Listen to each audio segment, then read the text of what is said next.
First of all, it was disappointing taking a loss in that game.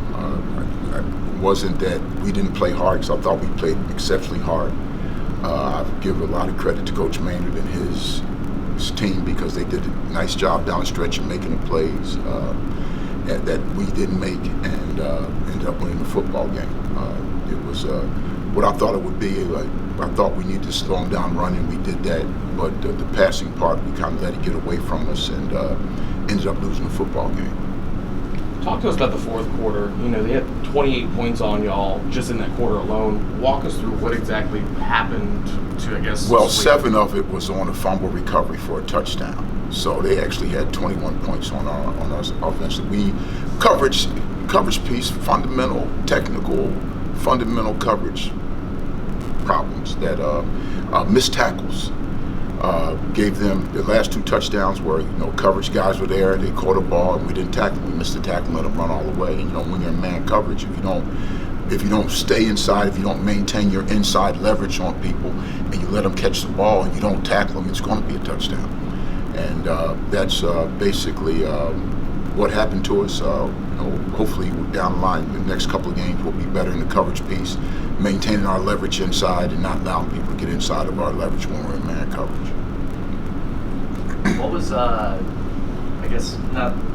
was kind of the reasons for the decision of making Jalen kind of the quarterback the entire game? You guys have been switching off recently. He was playing well. Did you see what he did? The guy was 13 for 19 for 220 yards, and he ran for another 150 or so yards. So Jalen did everything he could within his powers to help us win that football game. I thought he acquitted himself well, and he had a hot hand, and we didn't want to move. Usually we make the move when it gets a little bogged down, but we never got bogged down.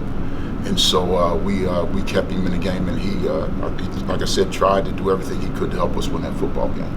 So you still went into the game thinking that maybe Derek could get some snaps? Exactly right. And it still could be that way. But Jalen will be the guy again this week, and then if things get bogged down and we need to give the offense a shot in the arm, then we have a guy that can give the offense a shot in the arm. Talk about Jalen's progression so far this season. I know it kind of started off a little rocky and everything, but even in this game alone, he had over 200 yards and 3 touchdowns and no interceptions. So talk to us about his growth. He's really overall. grown. His maturity level has really grown during the season. Everyone could see Jalen's talent, and a lot of people thought I was absolutely crazy for not putting him in there, but I could see other things that needed to get done with him. And as I watched him grow during the season, it was just time. He had just shown us that he was ready to do it, so we put him out there, and he did exactly what we thought he could do when we put him out there. So, I'm happy to see his growth. He still has some growing that he has left to do, but I'm really happy with his progress, and I look forward to him over the next couple of years progressing even further, because he has the opportunity to be absolutely unbelievable as a quarterback. Talk about the offense, so far in the past couple of games now. We have several guys that have over 100 yards rushing. They all have a touchdown. Talk about, I guess, their progression also, aside from, a couple seasons ago. We're talented. We have guys that have ability to go the distance when they touch the ball. We have those guys at the receiver position. We have those guys at the running back position. And the great thing about all of them, most of them are young and returning. And the offensive line also is still young. We start a redshirt freshman. We start a sophomore, a redshirt freshman. Well, actually 2 sophomores, a redshirt freshman, a senior, and a junior on the offensive line. And those guys will be coming back for the next couple of years, most of them. And those guys are playing really well right now and with a lot of confidence. And so we're basically, I tell people, our best football is out in front of us, I believe. There's still some things that we've got to get done as a football team in terms of coming together, and in terms of the discipline aspects, and in terms of the growth aspects of the football game. But I'm really excited about the prospect of what we can be. Obviously, we have a lot of work to do. We still have work to do in the weight room to get bigger and stronger. We still have work to do in the classroom, becoming more football intelligent. But I like the way we're progressing as a football team. The results haven't been quite what we wanted them to be so far, but right now we're still in a race. we still have an opportunity, and we just got to go out and play football the way football's meant to be played. You say y'all are still in the race, you still have opportunity. This is an odd question, but what do you all need to do to win the SWAC right now? We need to win the next 2 football games. You know, we need to start with Southern first. We've got to beat Southern. I mean, Southern, we haven't beaten Southern since 2013 in the regular season, and they've won 6 in a row against Jackson State. And that's another monkey, one of the monkeys that's been on our back, along with that one and the Tennessee State and a couple other things that we need to get off our back as a football program if we're going to rise to the level of what the vision is in this football program. Talk to us about Southern.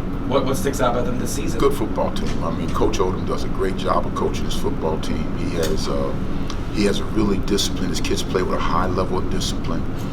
He has 2 quarterbacks that he's played. One is a better thrower, and another one's a better runner. The runner is really scary because he can hurt you by himself running the football. So you've got to be really cognizant and careful about where he is and making sure you get him on the ground. He has a big offensive line. He has a sound defense, and they're sound in the special teams. And so it's a big challenge for us. We'll go prepared. We started preparing last night for him, obviously, in practice.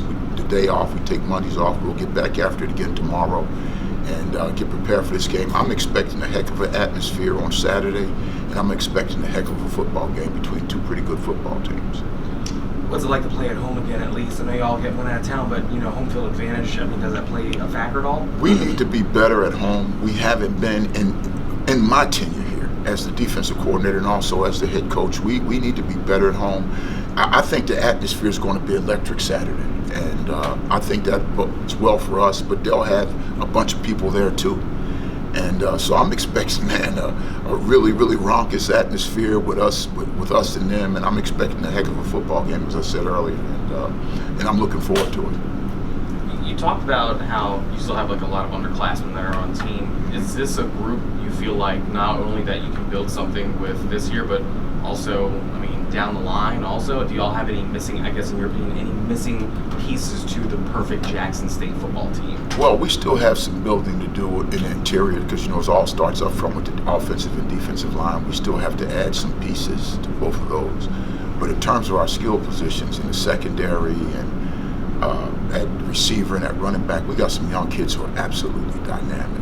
And that bodes well. Even at our linebackers, we've got four freshman linebackers, 5 freshman linebackers who I think are going to be really good players. And then Keontae Hampton is still a young guy, and who's probably the best player on our defensive, arguably the best defensive player in this league, and he's just a sophomore.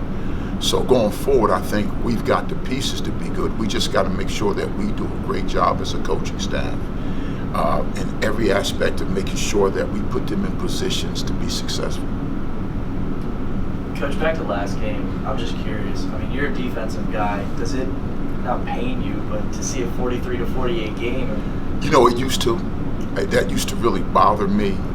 It doesn't bother me as much because of the way the game has gone with, throwing and the advent of the spread offense. I concern myself. I don't concern myself about yards. I don't concern myself. The only thing I concern myself with is I just wish the score was flipped. 40, I'd have been okay if we would have won at 48-43, wouldn't have been mad.